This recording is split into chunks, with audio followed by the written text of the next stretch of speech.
filled with truth and intense spirituality. The sudden swift change that took over the once comforting, welcoming, uplifting, hardening house of my father, where I enjoyed hugs so genuine, saw smiles that refreshed my spirit anew. Songs were sung under spiritual motivation and truth. Every fellowship saw a spiritual encounter words could not explain, feelings that could not be described, and emotions which could not be defined.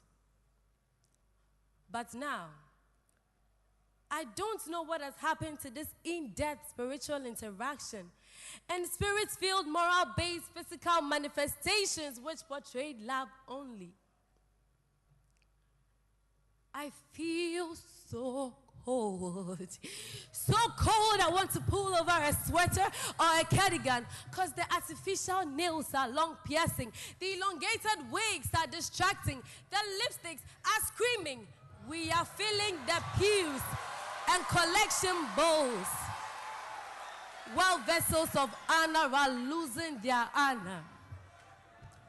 It used to be about finding the lost and not just trying to win the already won, all the while forgetting about God's church.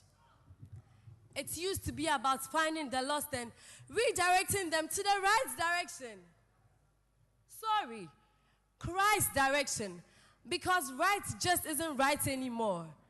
It's a less offensive, more inclusive, morally exclusive, comforting wrong.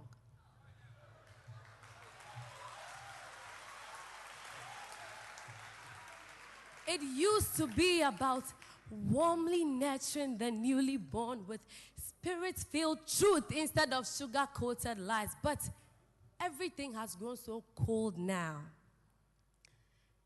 There used to be giving and sharing, loving and caring somewhere around here. But the notice I see reads, we run a business now, not charity.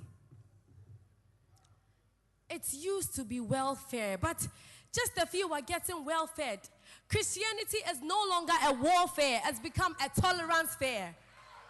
Not results, but raising all sorts, not necessarily to become one sort. The sort that seeks after God's own heart. But now, like the world, all our progress is measured by mere report. Simply put, the concentration has shifted.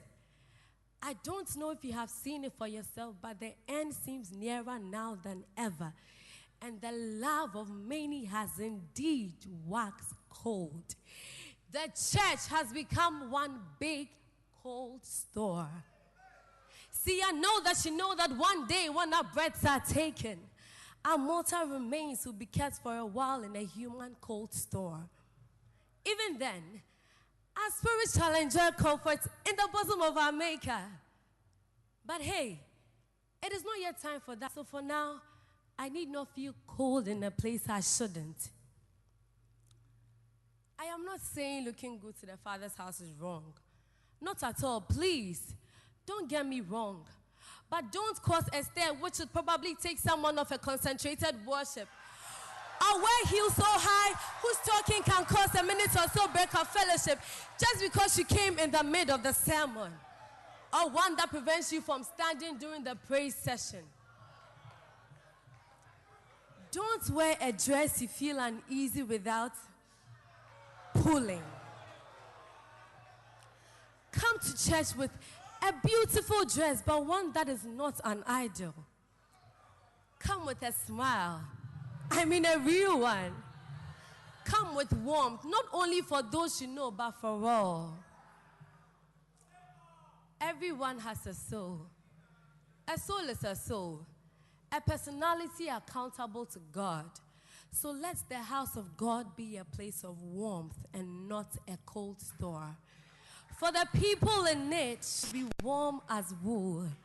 Warm and welcoming, wearing wonderful smiles that are indeed comforting.